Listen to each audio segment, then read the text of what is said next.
வாங்குற மார்க்குக்கு ஏற்ற மாதிரி தாம்மா அமௌண்ட்டு. அங்கே இவ்வளோ வாங்குறான் இங்கே இவ்வளோ கொடுக்குறான்னு நினைக்கவே கூடாது. எனக்கு எம்எல்ஏ சீட்டு தரப்போகிற தொகுதி வேற நீங்கள். என் தொகுதி மக்களுக்கு உதவணுங்கிறதாம்மா என்னோட அந்த பொறுப்பு. உங்கள் ஆசையும் ரொம்ப பெருசாக இருக்குது. ஆனால் பாப்பாவோட மார்க்கும் ரொம்ப கம்மியாக இருக்குது. பணம் இல்லாதவன் எல்லாத்துக்கும் ஏங்கி சாவணுங்கிறது அது அவன் தலைவிதி. அதை யாராலையும் ஒன்றும் பண்ண முடியாது. ஆனால் பணத்தையும் வச்சுக்கிட்டு கஷ்டப்படுறாங்க பாருங்க, பாவம். அவங்க தலையெழுத்தை மாற்றி எழுதுறதுக்கு தான் நாங்கள் இருக்கோம். Sir courier. Courier sir safety கொரியர்ஸ்லேருந்து உங்களுக்கு பார்சல் வந்திருக்கு சார். யாராவது ஏதாவது அன்போடு அனுப்பிக்கிட்டு தான் இருப்பாங்க. அதை நாங்கள் மறுக்கவும் முடியாது. அதை வாங்கலைன்னா அவங்க மனசு ரொம்ப கஷ்டப்படும். சரி, பாப்பா நாளைக்கு வெள்ளை கோட்டை போட்டுக்கிட்டு மெடிக்கல் காலேஜ் போகும்போது நீங்கள் வாசல் நின்று டாட்டா காட்ட போகிறது உறுதி. நீங்கள் கிளம்புங்க. நாளைக்கு இதே டயத்துக்கு வாங்க. நான் இங்கேயே தான் இருப்பேன். சரியா? எடுத்துக்கம்மா, எடுத்துக்க. வெற்றி உண்டாகட்டும். போயிட்டு வா. என்னப்பா வந்திருக்கு? தெரியல சார், கொஞ்சம் பெரிய பார்சலாக வந்திருக்கு. அதனால் ஆட்டோவில் கொண்டு வந்திருக்கோம். பெரிய பார்சலா?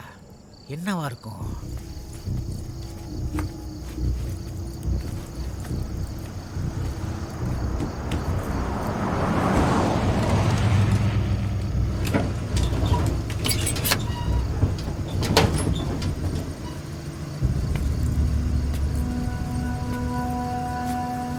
என்னப்பா அது? ஒரே இருட்டா இருக்கு. லைட் இருந்தா போடுங்கப்பா.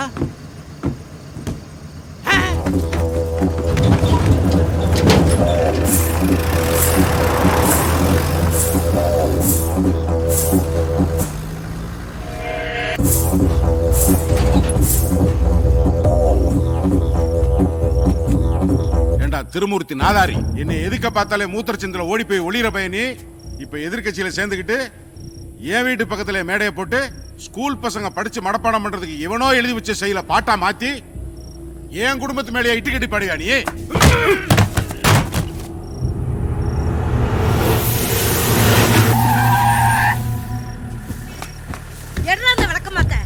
கிறுக்குக்கு பிறந்த கேன பைய, நாதாரி பைய, 5க்கு 10க்கு தெரு தெருவா நின்னு கூப்பாடு போடுற பைய.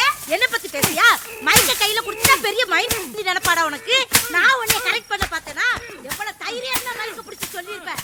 அட பட்டிக்கு பிறந்த பரதேசி நாயே, நான் அண்டா மாதிரி இருக்கேனடா, நீ கறிக்குண்டா மாதிரி இருந்துட்டு என்ன பேசியா? பேசியா? பேசியா? மச்சான், மாவட்டம். மாவட்டமா? சொல்லுங்கண்ணே.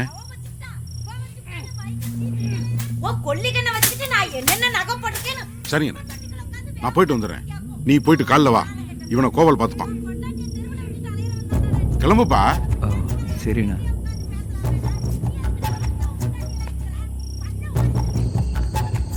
வணக்கம். ஐயா உட்காரு. உட்காரியா.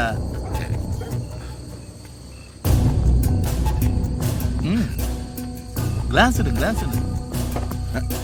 இல்ல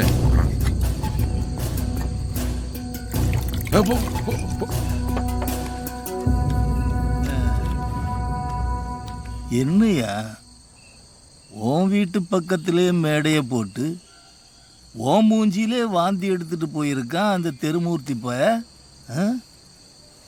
உன்னை எம்எல்ஏ ஆக்குறதுக்கு ரெக்கமெண்ட் பண்ணிட்டு இருக்கிற நேரத்தில் இப்படி பண்ணியிருக்கான்.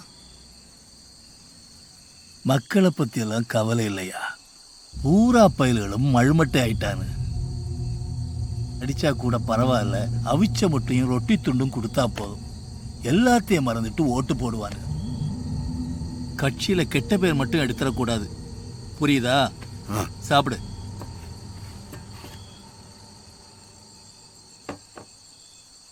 தண்ணிக்குள்ளே உட்கார்ந்து குசு போட்டாலும் அது வெளியே வந்துடாம உள்ளுக்குள்ளே போட்டு அமுக்க தெரிஞ்சவன் தான் நல்ல அரசியல்வாதி. சேக்கலார் யாரு, கம்பராமாயணம் எழுதுறது யாருன்னு நமக்கு தெரிய வேண்டிய அவசியமே இல்லை. அரசியல்ல வரக்கூடிய கமிஷன் காசை கரெக்டா கணக்குக்குள்ள கொண்டு வர தெரிஞ்சா மட்டும் போதும். பேர கெடுத்துக்க கூடாது. ரெப்புடேஷன் போயிடுச்சுன்னா கட்சிக்குள்ளேயே ரெக்கமெண்டேஷன் பண்றது சிரமமா போயிடும், புரிஞ்சுதா? என்ன அப்படி வச்சிருக்க? அடி இல்ல பரா. உனக்கு எம்எல்ஏ சீட்டு கிடைக்க போற இந்த நேரத்துல இப்படி அவனை பேச விட்டியானா உன் வெயிட் போயிடாது. சும்மா விட்டு வச்சிருக்கியே. விட்டு வைக்கலண்ணே, அவனை என் கெஸ்ட் ஹவுஸ்ல கட்டி வச்சிருக்கேன். கட்டி வச்சிருக்கியா? என்னையா சொல்ற? அவனை அவன் பேசின கேட்டு என் பொண்டாட்டி காண்டாயிட்டான். அவனை விளக்கு மாத்தல அடிச்சாதான் தூங்குவேன்னு அடம் பிடிச்சிட்டான்.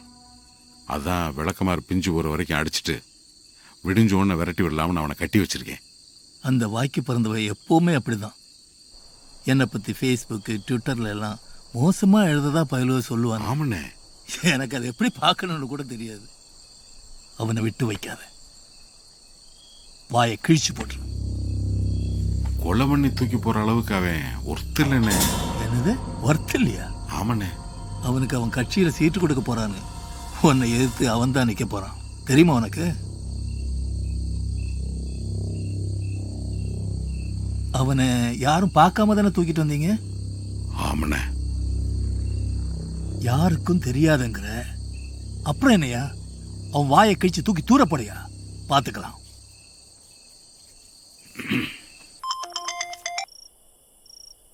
மச்சான் டேய் கோலை, அந்த இப்பையில நல்ல வாயை கிழிச்சு மொத்தமா முடிச்சு தூக்கி போடுங்களா. மச்சான் அதைத்தான் தலைவர் விரும்புறாரு. அந்த மகா பையன் இல்லாதால என் பசங்களை வச்சு நானே முடிச்சிடுறேன். அவனுக்கு கொடுக்க வேண்டிய பேமெண்ட்ல பாதி எனக்கு கரெக்ட் பண்ணி கொடுங்க, நாங்க முடிச்சிடுறோம். ஆ, ஆ.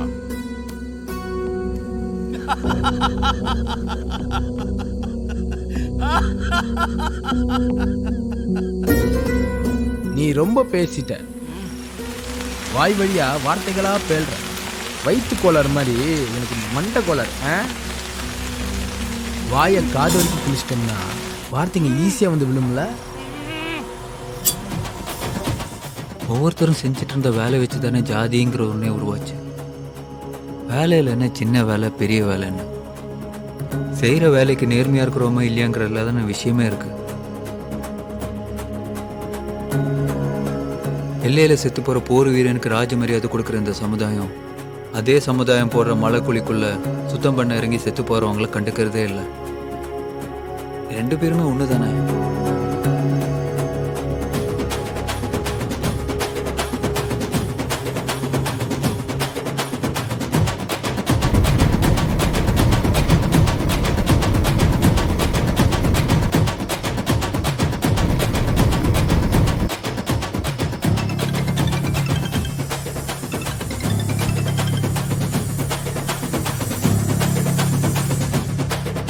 சரிங்கண்ணா.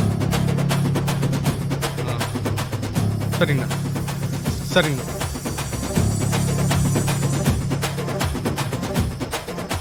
அம்மா, ஐயா வர சொல்றாருங்கம்மா. இன்னும் கொஞ்சம் எடுக்க வேண்டியதா இருக்கே. இல்லம்மா, ரொம்ப லேட் ஆயிருச்சு, சீக்கிரம் கிளம்புங்க. சரி, கொஞ்ச நேரத்துல கிளம்பிடலாம். சரிம்மா.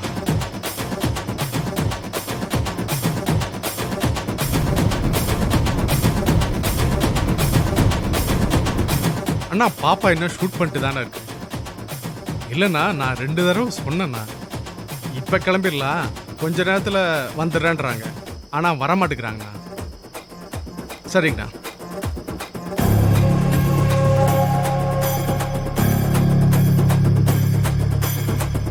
அண்ணா, அவன் வேற இங்கே வந்துட்டு இருக்காண்ணா. எனக்கு ஒன்றும் புரியல. இப்போ என்னண்ணா பண்ணுறது நான்? அம்மா, நீங்கள் வரீங்களா இல்லை ஐயா இப்போ கிளம்பி வரட்டுமான்னு கேட்குறாருமா. சரி, வா போலாம்.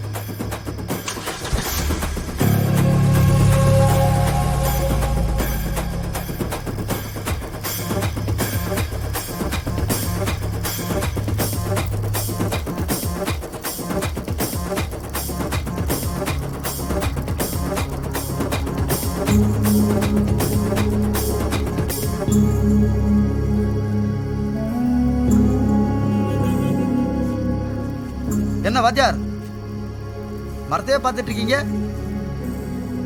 இல்லை, இந்த சீமை கருவேல மரத்தை ஒழிக்கணும். ஜாதியும் இந்த பிளாஸ்டிக் மாதிரியே அழிக்க முடியாத ஒன்றா இருக்கு. அதையுமே ரீசைக்கிள் பண்ண முடியுமான்னு யோசிச்சுட்டு இருக்கேன்.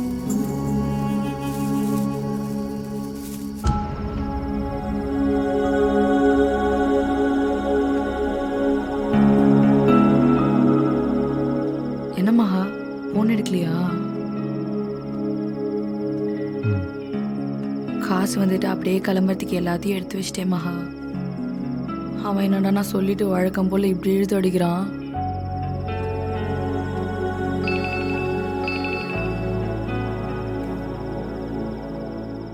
பணம் ஒன்றும் கைக்கு வரலடா.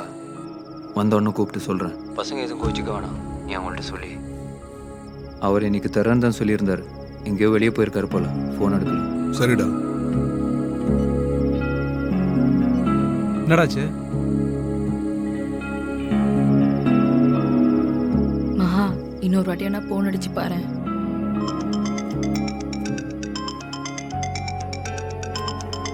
டேய் பேசுறேன்.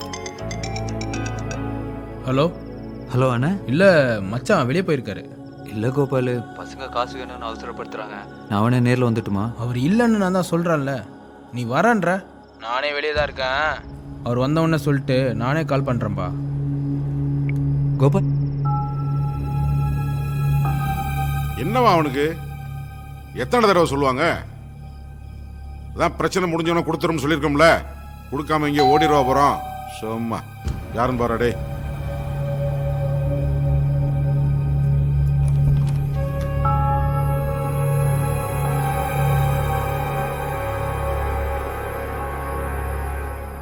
Crime branch inspector Devaraj. உட்கார். வணக்கம்.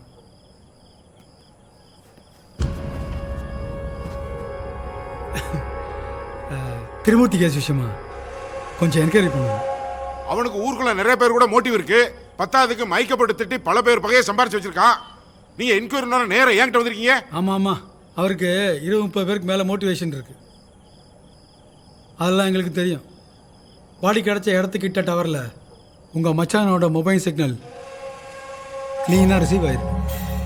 அது மட்டும் இல்லை, பாடி கிடச்ச இடத்துலேருந்து 50 மீட்டரில் கடைக்கு வெளியில் ஒரு ஆட்டோ கிராஸ் பண்ணுறது ரெக்கார்ட் பண்ணப்பட்டிருக்கு.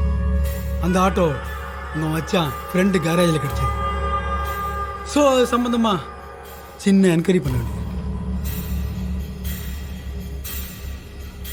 அண்ணா, இந்த கேஸை பார்த்து யோசிச்சு செலவு பண்ணுறதுக்கு பதிலாக செஞ்சவன் யாரும் கை காமிச்சு ஒதுங்கிக்கண்ணா. உள்ளே போனவன் எப்படி வெளியில் வருவானு யோசிக்க தேவையே இல்லைண்ணே. உள்ளே வரவனை உயிரோட வெளியில் விடவே மாட்டோம். மற்றதெல்லாம் நம்ம 2 பேரும் பேசி முடிச்சுக்கலாம். மகா அவங்க கூட தானே இருக்கான்.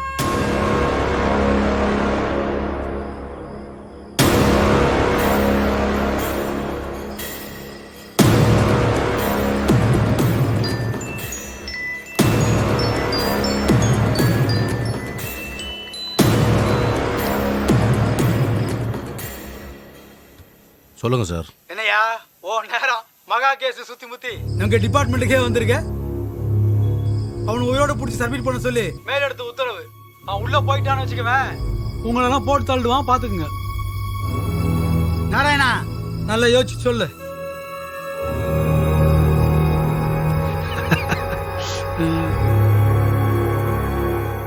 தேவராஜன் அந்த மகாபயில பத்தி தான் திரும்பூதி கேசில் அவன் உழுதுக்கு போட போறாங்களாம்.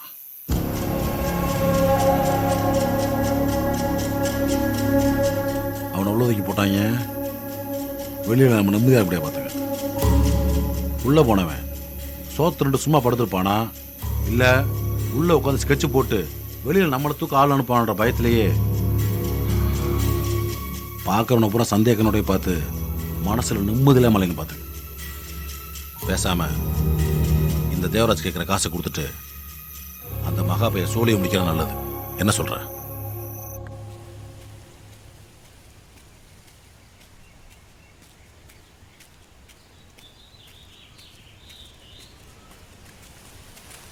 தம்பி, ஐயா உங்க கூட பேசணுமா? ஒன்றும் இல்லை தம்பி, டியூஷன் விஷயமா ஏதோ பேசணுமா? அப்புறம் அன்னைக்கு நடந்ததை எதுவும் மனசில் வச்சுக்காதீங்க. ஐயா கிட்ட அதை பற்றி எதுவும் சொல்கிறாதீங்க, ரொம்ப வருத்தப்படுவார். சரிங்க, போய் பார்த்துட்டு வந்துருங்க. தம்பி, உங்கள் ஃபோனை கொஞ்சம் கொடுங்களேன். ஒரு ஃபோன் பண்ணிக்கணும். என் ஃபோனில் சார்ஜ் இல்லை. ஐயா போய் பார்த்துட்டு வாங்க. நான் இங்கே தான் இருப்பேன். நான் போயிட்டு திரும்பி வரும்போது வாங்கிங்களேன்.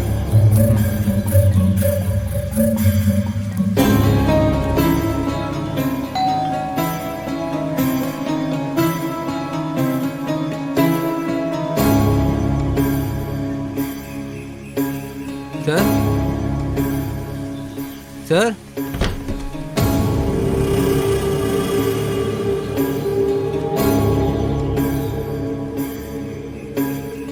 என்னப்பா? இல்லை நீங்கள் வர சொன்னீங்களா? பையன் டியூஷன் விஷயமா சொல்லியிருந்தேன். யார் சின்ன சொன்னானா? ஆ இளநீ குடிக்கலான்னு பார்க்குறேன், எங்கே போனான்னு தெரியலையே. கேட்டுக்கிட்ட தான் இருந்தார். சின்னா, ஏய் சின்னா, ஒரு இளநீ வெட்ட சொல்லலான்னு பார்க்குறேன், ஆளை காணும். நீங்கள் என்ன பண்ணையம் பண்ணுறீங்களா? இளநீ வெட்டுவீங்களா? ஆ ஆ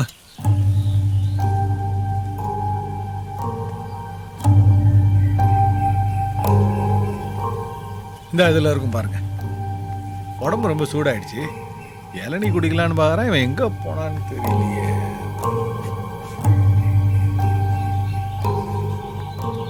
ரொம்ப பெருசாக இருக்கே. உள்ளே இந்த இலசா சிறுசா ஒன்று எடுத்து வெட்டுங்க.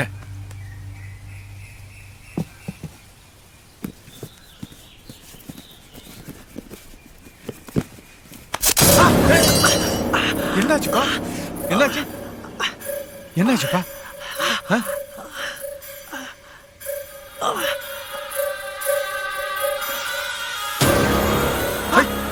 பாம்பு பாம்பு கடிச்சிச்சு சார். பாம்பு இதுல எப்படிப்பா வந்துச்சு? என்னப்பா ஒத்த புள்ள இங்க வந்து சத்து என்ன சிக்கல்ல மாட்டி விட்டுருக்குள்ள இருக்க? இந்த பாவத்தையும் நான் தான் சுமக்கணுமா? நீங்க நான் உள்ள போய் கயிறு எடுத்துட்டு வந்துடுறேன். இந்த வந்துடுறேன். இங்கே இரு.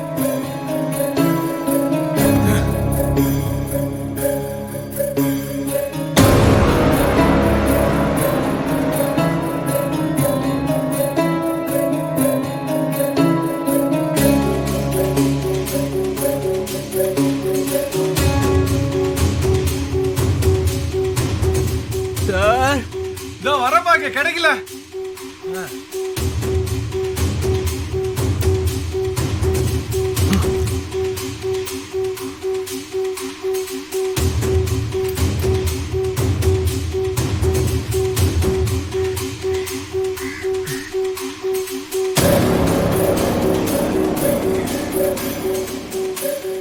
கயிறு கடிச்சிச்சு சார். கடிச்சிருச்சா?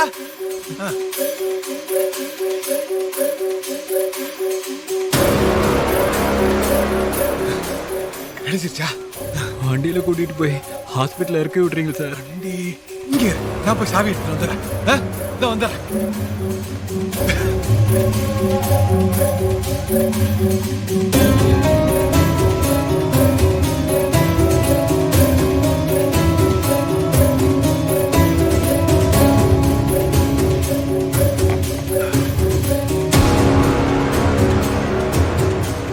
சார் சார் எனக்கு தேடிட்டு இருக்கப்பா.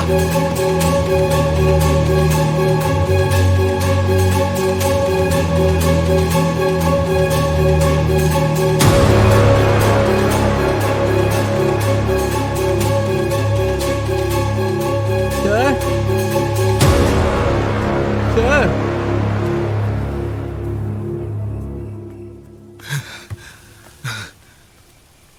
சின்ன சாவி எங்க வச்சிருக்கான்னு தெரியல, தேடிட்டு இருக்கேன். மெதுவா நடந்தாது ஹாஸ்பிட்டல் போயிடுறேன் சார். வேணாம்ப்பா, நான் சின்னாவை கூப்பிடுறேன். சின்னா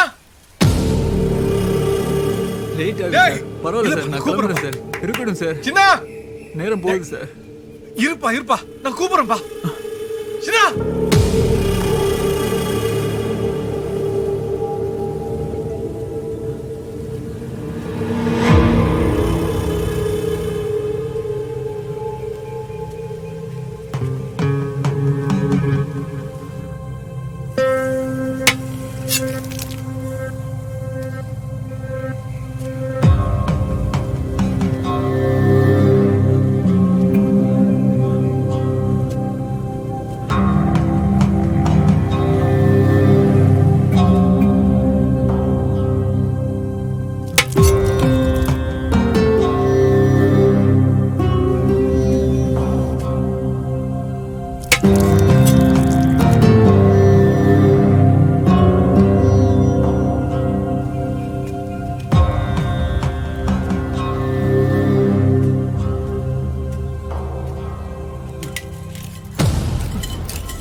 அண்ணா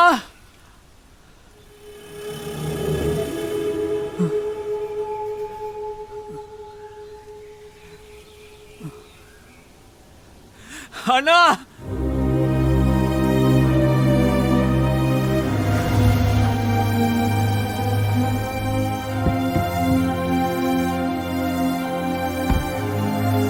நீங்க எப்படிங்க? பாம்பு கடிச்சிடுச்சுங்க. ஹாஸ்பிட்டலுக்கு சீக்கிரம் போகணும். கேட்டை பூட்டி கிடக்கு. கேட்டு யாரு போட்டுனா?